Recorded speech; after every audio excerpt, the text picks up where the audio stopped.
B A honours राजनीति विज्ञान semester 1 discipline specific कॉकोस भारतीय राजनीतिक चिंतन में विचार और संस्थाएं ideas and institutions in Indian political thought महत्वपूर्ण प्रश्न और उत्तर शीर्षक वर्ण ऐतिहासिक संदर्भ प्रश्न वर्ण शब्द से आपका क्या तात्पर्य है विभिन्न धार्मिक ग्रंथों में वर्ण की व्याख्या किस प्रकार की गई है उत्तर हिंदू धर्म के संदर्भ में वर्ण एक पदानुक्रमित जाति व्यवस्था के भीतर एक सामाजिक वर्ग को संदर्भित करता है मनुस्मृति जैसे ग्रंथों में विचारधारा का प्रतीक है जो 4 वर्णों का वर्णन और रंग करता है और उनके व्यवसायों आवश्यकताओं और कर्तव्यों या धर्म को निर्धारित करता है एक ब्राह्मण वैदिक विद्वान पुजारी या शिक्षक 2 क्षत्रिय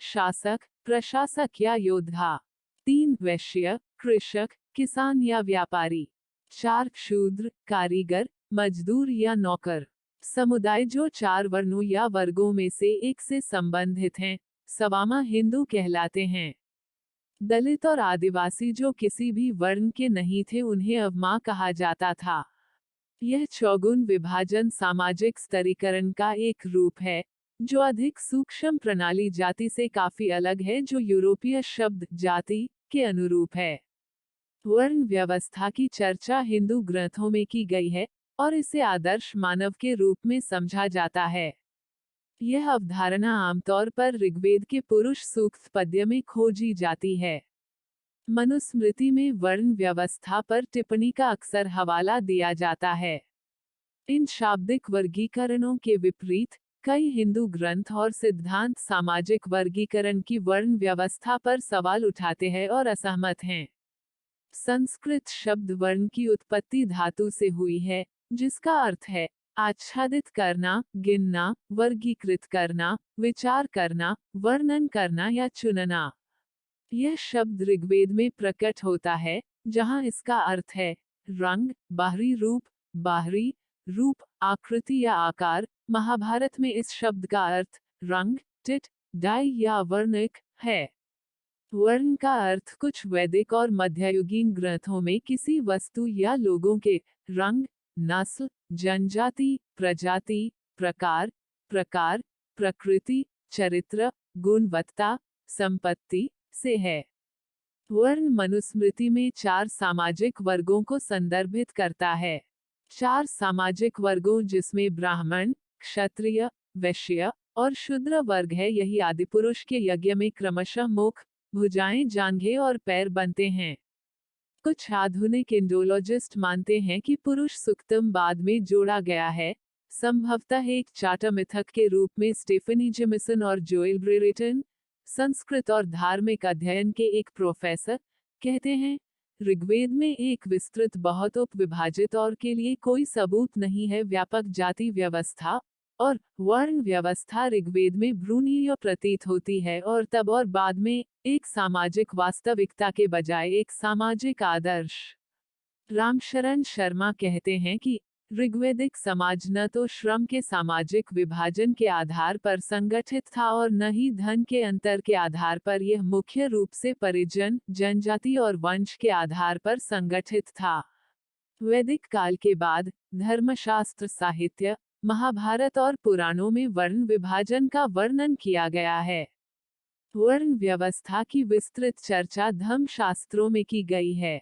धर्मशास्त्रों में वाम व्यवस्था समाज को 4 वर्णों ब्राह्मण क्षत्रिय वैश्य और शूद्र में विभाजित करती है जो लोग अपने घोर पापों के कारण इस व्यवस्था से बाहर हो जाते हैं उन्हें बहिष्कृत अछूत के रूप में बहिष्कृत कर दिया जाता है और उन्हें वर्ण व्यवस्था से बाहर माना जाता है बर्बर और जो अधर्मी या अनैतिक हैं उन्हें भी बहिष्कृत माना जाता है हाल के विद्वानों से पता चलता है कि इन ग्रंथों में वर्णों के साथ साथ अछूत बहिष्कृत की चर्चा भारत में आधुनिक युग की जाति व्यवस्था के समान नहीं है पैट्रिक ओलिविल संस्कृत और भारतीय धर्मों के एक प्रोफेसर और वैदिक साहित्य धर्म सूत्रों और धर्म शास्त्रों के आधुनिक अनुवादों का श्रेय देते हैं कहते हैं कि प्राचीन और मध्यकालीन भारतीय ग्रंथ वर्ण व्यवस्था के आधार के रूप में अनुष्ठान प्रदूषण, शुद्धता, अशुद्धता का समर्थन नहीं करते हैं।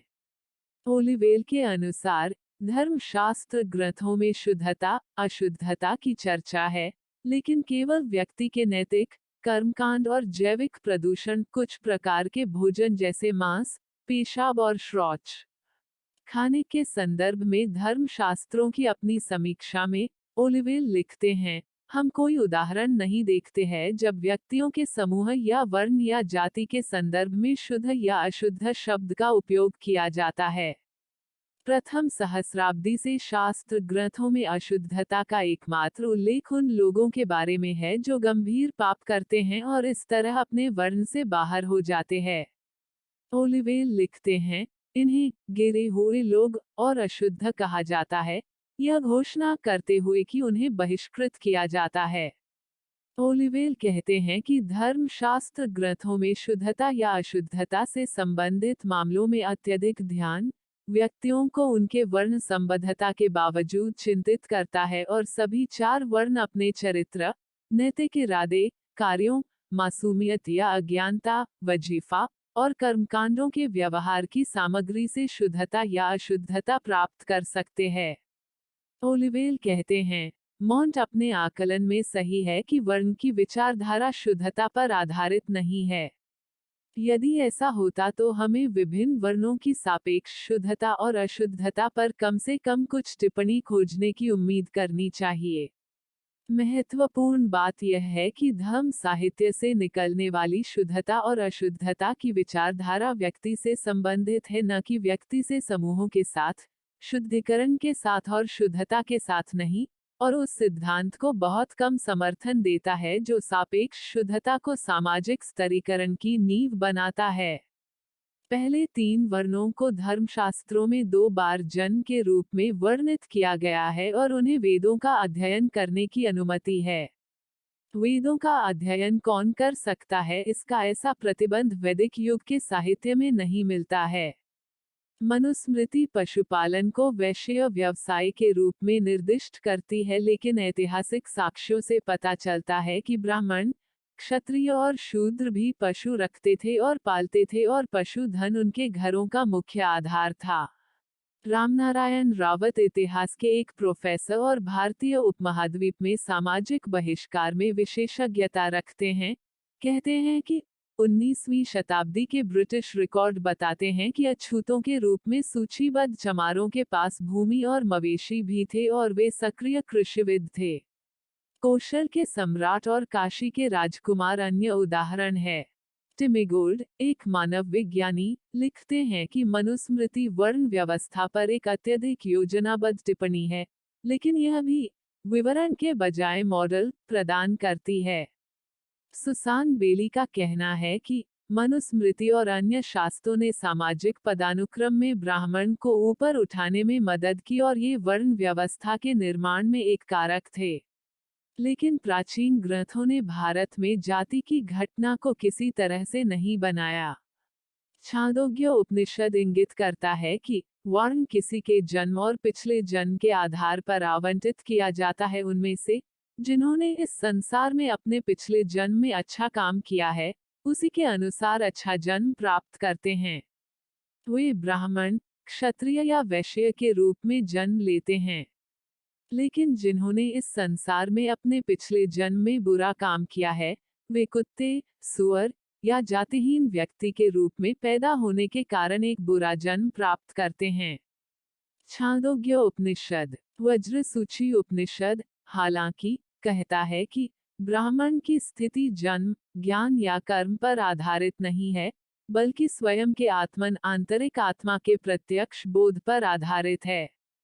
वास्तव में ब्राह्मण कौन है, जिसने सीधे अपने आत्मान को महसूस किया है, वो एक दूसरे के बिना है, वर्ग और कार्यों से रहित है, जो सब कुछ व्याप्त करने वाली सभी चीजों को भेदते हुए मौजूद है। वो जो प्यास के दोषों से रहित है, सांसारिक वस्तुओं और जुनून के बाद जिसका मन गौरव और अहंकार से अछूता है, वो केवल ब्राह्मण है। ऐसा वेदों, स्मृतियों, इतिहास और पुराणों का मत है। अन्यथा कोई एक का दर्जा प्राप्त नहीं कर सकता। ब्राह्मण। वज्रसूची उपनिषद एपिक्वना 2 मॉडल प्रस्तुत करता है। पहला मॉडल वर्ण को एक रंग कोडित प्रणाली के रूप में वर्णित करता है। भृगु नामक एक ऋषि के माध्यम से ब्राह्मण वामा सफेद थे, क्षत्रिय लाल थे, वैश्य पीले थे और शूद्र काले थे। इस विवरण पर एक अन्य प्रमुख ऋषि भारद्वाज ने सवाल उठाया है, जो कहते हैं कि सभी दामों में रंग देखे जाते हैं, इच्छा, क्रोध, भय, लोभ, शोक, चिंता, भूख और परिश्रम सभी मनुष्यों पर हावी होते हैं, कि सभी मनुष्यों से पित्त और रक्त प्रवाहित होता है। शरीर के वर्णों में क्या अंतर है, वह पूछता है। धर्म के एक प्रोफेसर अल्फहिल्टे बेट्स के अनुसार महाभारत तत्व घोषणा करता है, वामास का कोई भेद नहीं है। यह संपूर्ण ब्रह्मांड ब्रह्म है। इसे पूर्व में ब्रह्मा द्वारा बनाया गया था और कृत्यों द्वारा वर्गीकृत किया गया था। इसके बाद महाभारत वर्ण के लिए एक व्यवहारिक मॉडल का पाठ करता है, कि जो क्रोध, सुख और साहस के इच्छुक थे, उन्होंने क्षत्रिय वर्ण प्राप्त किया। जो पशुपालन और हल से गुजारा करने के इच्छुक थे, वे वैश्य को प्राप्त हुए। जो लोग हिंसा, लोभ और अपवित्रता के शौकीन थे, वे शूद्रों को प्राप्त हुए। ब्राह्मण वर्ग को महाकाव्य में सत्य, तपस्या और शुद्ध आचरण के प्रति समर्पित मनुष्य की मूल अवस्था के रूप में प्रतिरूपित किया गया है। दरअसल, यह दावा किया जाता है कि सभी पुरुष ब्राह्मणों की संतान है, जिसका कोई मतलब नहीं है, जब तक कि इस तरह से नहीं समझा जाता। महाभारत और पूर्व मध्ययुगीन युग के हिंदू ग्रंथों में हिल्टेबेटल के अनुसार यह पहचानना महत्वपूर्ण है, सिद्धांत रूप में वर्ण गैर वंशावली है। 4 वर्ष वंश नहीं है, बल्कि श्रेणियों है। भगवद गीता विभिन्न वर्णों के सदस्यों के व्यवसायों, कर्तव्यों और गुणों का वर्णन करती है। पृथ्वी पर या फिर स्वर्ग में देवताओं के बीच कोई इकाई नहीं है, जो प्रकृति से उत्पन्न इन 3 गुणों से रहित हो। ब्राह्मणों और क्षत्रियों और वैश्यों के साथ साथ शूद्रों के भी, हे शत्रुओं के संहारक, कर्तव्यों को उनके स्वयं के स्वभाव से उत्पन्न गुणों के अनुसार वितरित किया जाता है। मन और इंद्रियों का नियंत्रण, तपस्या, पवित्रता, सहनशीलता और साथ ही ईमानदारी, ज्ञान प्राप्ति, परलोक में विश्वास ब्राह्मणों के कर्तव्य है, जो अपने स्वभाव से पैदा हुए हैं। पराक्रम, साहस, धैर्य, निपुणता और युद्ध से न उड़ना, उदारता और संप्रभुता क्षत्रियों के कर्तव्य है, जो स्वयं प्रकृति से पैदा हुए हैं। कृषि, पशुपालन और व्यापार वैश्यों के कर्तव्य है, जो स्वयं के स्वभाव से पैदा हुए हैं, और सेवा से युक्त कार्य शूद्रों के कर्तव्य है, जो स्वयं के स्वभाव से पैदा हुए हैं। बौद्ध धर्म में वर्ण। प्राचीन बौद्ध ग्रंथों में दक्षिण एशिया में वामा प्रणाली का उल्लेख है, लेकिन विवरण बताते हैं कि यह गैर कठोर, लचीली और सामाजिक स्तरीकरण प्रणाली की विशेषताओं से रहित विशेषताओं से युक्त थी। दीपा निकाय गौतम बुद्ध और सोनादन नाम के एक हिंदू ब्राह्मण के बीच एक चर्चा प्रदान करता है, जो वेदों में बहुत विद्वान था। गौतम बुद्ध पूछते हैं, ब्राह्मण कितने गुणों से दूसरे ब्राह्मण को पहचानते हैं? कोई कैसे सच में और झूठ में पड़े बिना घोषित करेगा, मैं एक ब्राह्मण हूँ, और पिता पक्ष में, वो मंत्रों में पारंगत है, वो गोरा रंग, सुंदर और मनभावन है, वो सदाचारी विद्वान और बुद्धिमान है, और वह यज्ञ की कलछी को धारण करने वाला पहला या दूसरा है। बुद्ध फिर ब्राह्मण से पूछते हैं, यदि हमने इन गुणों में से एक को छोड़ दिया है जिसे आपने अभी सूचीबद्ध किया है, क्या कोई अब भी एक सच्चा ब्राह्मण नहीं हो सकता? ब्राह्मण होने की आवश्यकता के रूप में बलिदान करे। सोनादर का दावा है कि केवल 2 गुण आवश्यक है कि सच्चाई से और झूठ में पड़े बिना एक ब्राह्मण की पहचान हो। ये 2 गुण है सदाचारी होना और विद्वान और बुद्धिमान होना। सोनादर कहते हैं कि यह छोटा है ब्राह्मण होने की आवश्यकता को और कम करना संभव है, क्योंकि बुद्धि को नैतिकता से शुद्ध किया जाता है, और नैतिकता को बस से शुद्ध किया जाता है। जहाँ एक है, वहाँ दूसरा है, नीतिवान व्यक्ति के पास ज्ञान होता है और बुद्धिमान व्यक्ति के पास नैतिकता होती है, और नैतिकता और ज्ञान के संयोजन को दुनिया में सर्वो वस्तु कहा जाता है। ब्रायन और डीन पैटन कहते हैं कि इसके बाद सोनादंडा स्वीकार करते हैं, हम ब्राह्मण केवल इतना गौतम जानते हैं। यह अच्छा होगा यदि रिवरेंड गौतमा दो नैतिकता ज्ञान का अर्थ समझाएंगे। बौद्ध धर्म के विद्वान और प्राचीन पाली ग्रंथों के अनुवादक पीटर मेसेफील्ड कहते हैं कि बौद्ध धर्म के निकाय ग्रंथ काल 3री शताब्दी ईसा पूर्व से 5वीं शताब्दी ईस्वी के दौरान वर्ण एक वर्ग व्यवस्था के रूप में प्रमाणित है, लेकिन वर्णित वर्ण जाति व्यवस्था नहीं थी। पाली ग्रंथों में 4 वर्ण ब्राह्मण, क्षत्रिय, वैश्य, वैश्य और सुठाक शूद्र शामिल है। मेसेफील्ड ने नोट किया कि किसी भी वर्ग के लोग सैद्धांतिक रूप से कोई भी पेशा कर सकते हैं। प्रारंभिक उदाहरण के लिए, कुछ ब्राह्मणों की पहचान करते हैं। किसान और अन्य व्यवसायों में होम पाठ में कहा गया है कि कोई भी किसी भी जन का पुरोहित कार्य कर सकता है, और यह कि ब्राह्मण किसी से भी भोजन लेता है, यह सुझाव देता है कि सहभोज की सख्ती अभी तक अज्ञात थी। निकाय ग्रंथों का यह भी अर्थ है कि सजातीय विवाह या प्राचीन भारत में अनिवार्य नहीं है। मेसेफील्ड का निष्कर्ष है, यदि निकाय काल के दौरान जाति व्यवस्था का कोई भी रूप ज्ञात था और यह संदेहास्पद है कि यह पूरी संभावना में कुछ गैर आर्य समूहों तक ही सीमित था। जैन ग्रंथों में वर्ण जिनसेना द्वारा जैन धर्म का 8वीं शताब्दी का ग्रंथ आदि पुराण, जैन धर्म साहित्य में वर्ण और जाति का सबसे पहला उल्लेख है। जिनसेना वर्ण व्यवस्था की उत्पत्ति ऋग्वेद या पुरुष सूक्त में नहीं खोजती, इसके बजाय वर्मा को भरत कथा में खोजती है। इस किंवदंती के अनुसार, भरत ने एक अहिंसा परीक्षण, अहिंसा की परीक्षा का प्रदर्शन किया, और उनके समुदाय के उन सदस्यों ने, जिन्होंने किसी भी जीवित प्राणी को नुकसान पहुंचाने या वोट पहुंचाने से इनकार कर दिया, उन्हें प्राचीन भारत में पुरोहित वर्ण कहा जाता था, और भरत ने उन्हें बुलाया दिल 2 बार जन्मा। जिनसेना का कहना है कि जो लोग अहिंसा के लिए प्रतिबद्ध है वे देव ब्राह्मण, दिव्य ब्राह्मण है। पाठ आदि पुराण में वर्ण और जाति के बीच संबंधों पर भी चर्चा की गई है। भारतीय अध्ययन, जैन धर्म और बौद्ध धर्म के एक प्रोफेसर पद्मनाभ जैनी के अनुसार, आदि पुराण पाठ में कहा गया है, केवल एक जाति है जिसे वानुद्य जाति या मानव जाति कहा जाता है, लेकिन विभाजन उनके विभिन्न व्यवसायों के कारण उत्पन्न होते हैं। सिख ग्रंथों में वर्ण सिख धर्म 15वीं शताब्दी के उत्तरार्ध का धर्म है, जिसकी उत्पत्ति भारतीय उपमहाद्वीप के पंजाब क्षेत्र में हुई थी। सिख ग्रंथों में वर्ण को वर्ण और जाति को जाट या जात बिरादरी के रूप में वर्णित किया गया है। धर्म के एक प्रोफेसर और ईसाई, हिंदू और सिख अध्ययनों में विशेषज्ञता वाले एलिनोर नेस्बिट कहते हैं कि 18वीं से 20वीं सदी के सिख साहित्य में वर्ण को एक वर्ग प्रणाली के रूप में वर्णित किया गया है, जबकि जाट अतर्कवादी व्यावसायिक समूहों जाति को दर्शाता है। सिख गुरुओं और नामदेव, रविदास और कबीर जैसे गैर सिख भगतों द्वारा लिखे गए सिख ग्रंथ, नेस्बिट कहते हैं, किसी के आध्यात्मिक भाग्य के लिए वर्ण या जात की अप्रासंगिकता की घोषणा की।